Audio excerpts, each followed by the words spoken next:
परमेश्वर की कृपाओं को, उसके किए हुए उपकारों को, उसके आशीर्वादों को याद करते हुए श्रद्धा भाव से अपना सिर झुकाकर और आंखें बंद करते हुए प्रेम पूर्वक हम उसे धन्यवाद दें, कृतज्ञता प्रकट करें। हे परमेश्वर, जन्म लेने से लेकर अब तक लगातार ही आपकी कृपाएं, आपके आशीर्वाद हमको प्राप्त होते रहें। आपने हर पल हमें संभाला है, हमारा हाथ पकड़कर आप आगे लेकर चल रहे हैं। जीवन में जिस भी तरह के हमारे सुख दुख, जीवन के उतार चढ़ाव हमारे कर्मों के कारण हमारे सामने आते रहे, उन सब में भी रक्षा कवच आपकी कृपा का हमेशा ही हमें संभालता रहा है। हे प्रभु, ये कृपा हमेशा बनी रहे। हम हर दिन ऊपर उठें, आगे बढ़ें, अपनी प्रगति करें, अपने अंदर निखार लाएं, अपने आप को सुधारते हुए आप परिपूर्ण हैं, परब्रह्म परमेश्वर हैं और हम सभी अपूर्ण हैं, तो हमारी यात्रा पूर्ण हो, हमारे अंदर की न्यूनताएं कम होती चली जाएं, जीवन का अधूरापन हटे, जीवन में वह पूर्णता आए जिससे हमें सच्ची शांति और खुशी मिल सके। मन शांत और संतुलित रहे, हमारा चेहरा सदैव प्रसन्नता से भरा रहे, हमारा व्यवहार मधुर हो, हम आकर्षण का केंद्र बन सकें। इस संसार में जब तक ये जीवन है, शांत प्रसन्न आनंदित होते हुए अपनी जिम्मेदारियां, अपने कर्तव्य कर्म निभा सकें। परमेश्वर आशीष दीजिए, अपने बच्चों पर कृपा कीजिए, यही हमारी विनती है, इसे आप स्वीकार करो। ओम शांति शांति शांति। ओम। मातृशक्तिवत पुरुषों, हम सभी भगवान श्री कृष्ण के अमृतमय संदेश को श्रवण करने के लिए और उस पर चिंतन करने के लिए उपस्थित हैं। कहा गया है कि भगवान की भक्ति सिद्ध कब होती है, तो जैसे प्रसंग चला था कि भक्ति को सिद्ध करने का नियम है कि परमेश्वर दाता है, तो उसके बच्चों को और उसके भक्त को भी दानवीर होना चाहिए, देने वाला बनना चाहिए, मांगने वाला नहीं, हाथ फैलाने वाला नहीं। सहायता की कामना न करें जब तक जीवन चले, आखिरी लम्हे तक कर्मशील बने रहें, सहयोगी बने रहें, उपकारी बने रहें, न खुद पर बोझ बने, न किसी पर बोझ बने। और ये तब संभव होता है जब आपका विचार प्रबल हो। अपने आप को इस तरह से तैयार करें कि यदि हम किसी से कुछ लेते भी हैं तो बदले में इतना दें कि लेना जो है वो बहुत छोटा पड़ जाए, देने वाला भी ये कहे कि देने वाले रूप में मैं खड़ा जरूर हूं, पर मैं इतना नहीं दे रहा जितना बदले में पा रहा हूं। थोड़ा सा पानी और थोड़ा सा खाद लेकर, जैसे कोई पौधा या कोई पेड़ जिंदगी भर अपने फल फूल छाया, यहां तक कि स्वयं से ईंधन देकर भी व्यक्ति के लिए उपकार करता है। थोड़ा सा घास खा करके गौ हमारा खुद का जीवन और बच्चों का जीवन पालने के लिए जो अमृत में दूध देती है, पता लगता है कि एक उपकारी जीव है। रेशम का कीड़ा कुछ पत्तों को खाता है और न जाने कितनी कितनी रेशम देकर कितनों की लाज ढांपने के काम आता है। इस संसार के जीव जंतु से लेकर पशु पक्षी कीट पतंग सब उपयोगी हैं। थोड़ा लेकर भी बहुत ज्यादा दे रहे हैं। हम थोड़ा भी पाएं, लेकिन कोशिश ये रहनी चाहिए कि बदले में बहुत कुछ देने वाले बन जाएं। भगवान की भक्ति में सफल होने के लिए पहला सूत्र यही है, जिसको कहा है कि आपके जीवन में दान व्रत तपो होम जप स्वाध्याय संयमे श्रेयोभिर्विविधैश्चान्यैः कृष्णे भक्तिर ही साध्यते।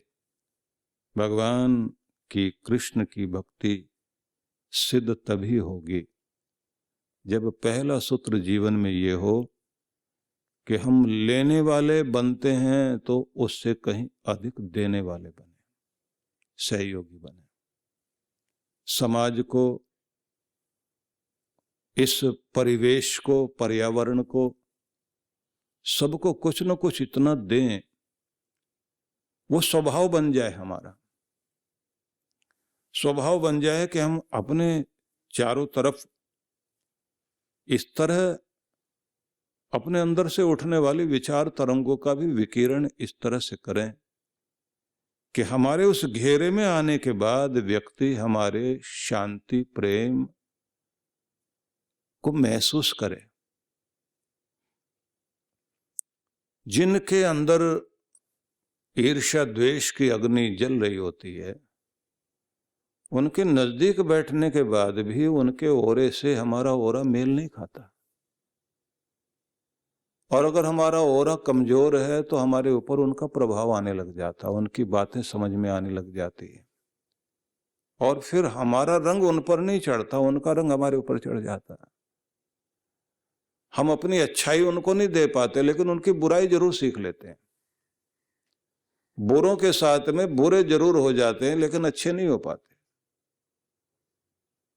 जिनका ये ओरा इतना स्ट्रांग है, जिनके अंदर की शक्ति बहुत ज्यादा प्रबल है, उनके जीवन का प्रभाव इतना ही तो होता है। सप्तऋषियों का प्रभाव आया तो रत्नाकर वाल्मीकि के रूप में जागृत हो गए। उंगलीमाल कितना भी खतरनाक डाकू क्यों नहीं था, गले में मालाएं पहनने को तैयार है लोगों की उंगलियां काटकर, और उसी माला को वो कहता बलि चढ़ाऊंगा तो मेरे ऊपर दैवी कृपा हो जाएगी। और कमजोर ओरा वाले लोग उस तरफ भी नहीं जाते थे, क्योंकि उस व्यक्ति का ओरा, उसका प्रभाव उस वन क्षेत्र में डर के रूप में फैला हुआ था।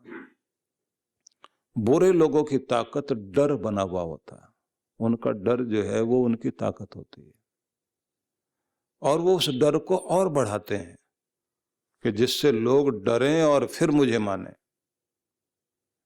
प्रेम वाले व्यक्ति का ओरा जो है प्रेम का ओरा होता है। उसका मतलब होता है कोई मुझे माने ना माने, लेकिन प्रेम का संचार होना चाहिए। तो सबने रोका बुद्ध को कि आप नहीं जाना इधर, भयंकर डाकू रहता है। अब प्रश्न वहीं आता है कि दो व्यक्ति आमने सामने, एक भयंकर दस्यु है और एक महान देवता, दिव्यता से भरा हुआ एक व्यक्तित्व, और एक तरफ जो आसुरी दैत्य या कहना चाहिए राक्षसी स्वभाव का एक व्यक्ति। अब दोनों आमने सामने हैं। अब देखने वाली बात है किस पर किसका रंग चढ़ेगा। तो सभी लोग जानते हैं कि रंग जो है बुद्ध का चढ़ा। बात सिर्फ इतनी हुई, शक्ति की बात हो रही है दोनों की। उंगलीमाल पूछता है आप डरते नहीं? बोले डरना किस बात से? बोले जो बलि होता वही निडर होता है, पर आप तो मेरे से कमजोर हो, आपको तो डरना चाहिए, क्योंकि मैं तुम्हारा सिर काट सकता हूं, उंगलियां तुम्हारी काट कर अपनी माला को पूरी करूंगा। 108 उंगलियां चाहिए थी मुझे, बस थोड़ी जरूरत है जो आज आपकी मिलेंगी।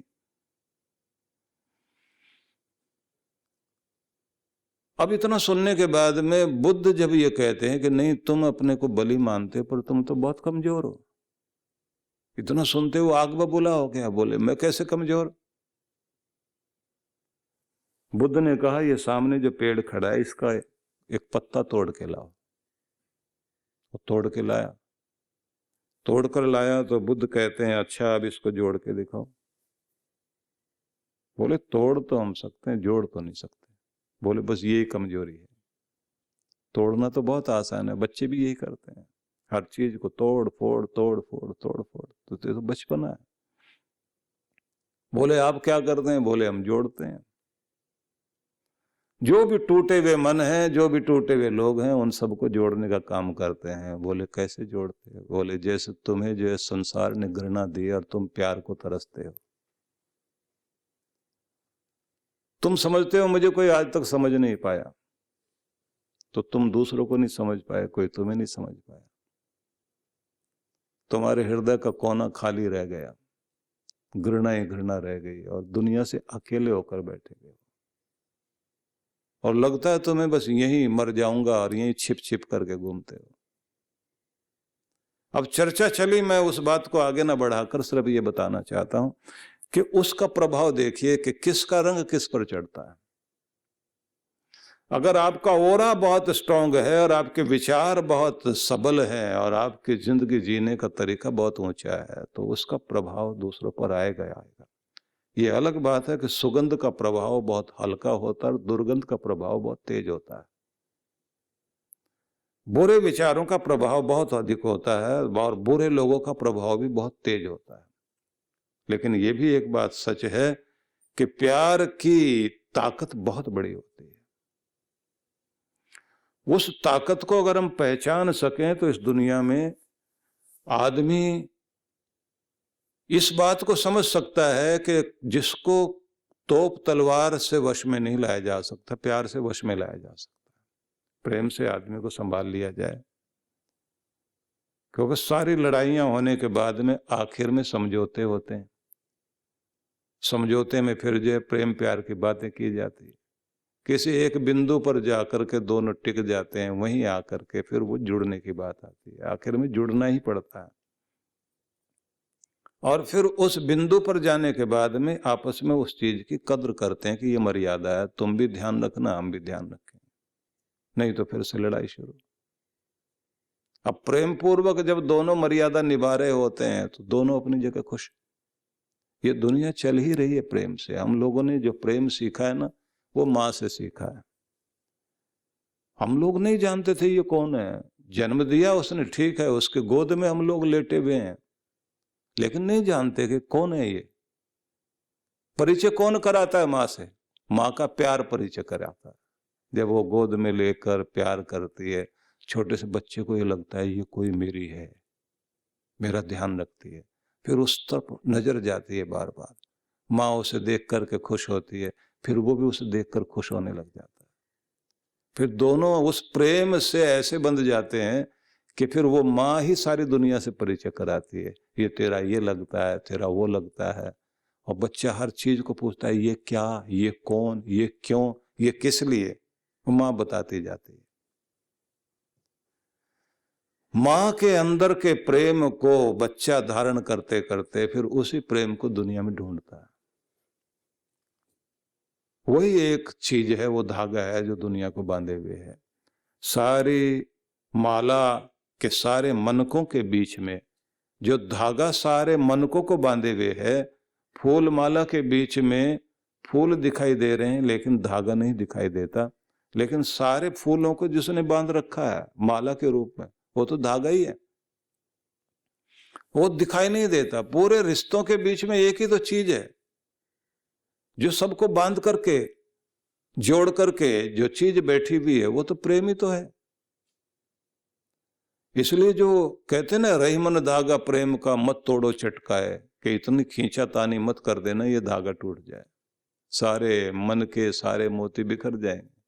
जिस घर से ये प्रेम का धागा टूट जाता है ना, सारे बिखर गए। और ऐसे बिखर जाते हैं, भले ही एक छत के नीचे बैठे हुए हों, लेकिन ऐसा लगने लग जाता है जैसे कोसों दूर हैं एक दूसरे से।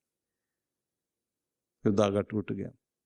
अब उसके बाद जोड़ो तो जुड़ तो जरूर जाएगा, लेकिन गांठ तो रहेगी। वो गांठ भी मिटाना आसान बात नहीं है। शीशा टूट जाए, जोड़ भी दें आप, बीच में निशान रह जाएगा। अब जब भी उसमें आप देखोगे तो आप एक नहीं दिखाई दोगे, उसमें दो दिखाई दोगे। बीच से टूट जाने के बाद यही समस्या होती है। ज्यादा टुकड़े हो गए तो आप ज्यादा दिखाई दोगे उसमें। आपके टुकड़े हो गए, समझ लीजिए वो शीशा आपको कहता रहता है मेरे टुकड़े नहीं हुए, तुम्हारे हुए। आप देख लीजिए, कभी भी शीशा यही बताएगा कि तुमने जोड़ भी दिया, लेकिन ये तो देख कि तू कितना कितना दिखाई दे रहा, तेरे टुकड़े यहां भी दिखाई दे रहे हैं, यहां भी दिखाई दे रहे हैं, यहां भी दिखाई दे रहे हैं। पहले तू एक दिखाई देता था, ये धागा टूटते कितना काम खराब हो जाता। पूरी दुनिया को बांध रखा है इसने, इसलिए इसको दिया जाए, इसको फैलाया जाए, इसको बांधा जाए।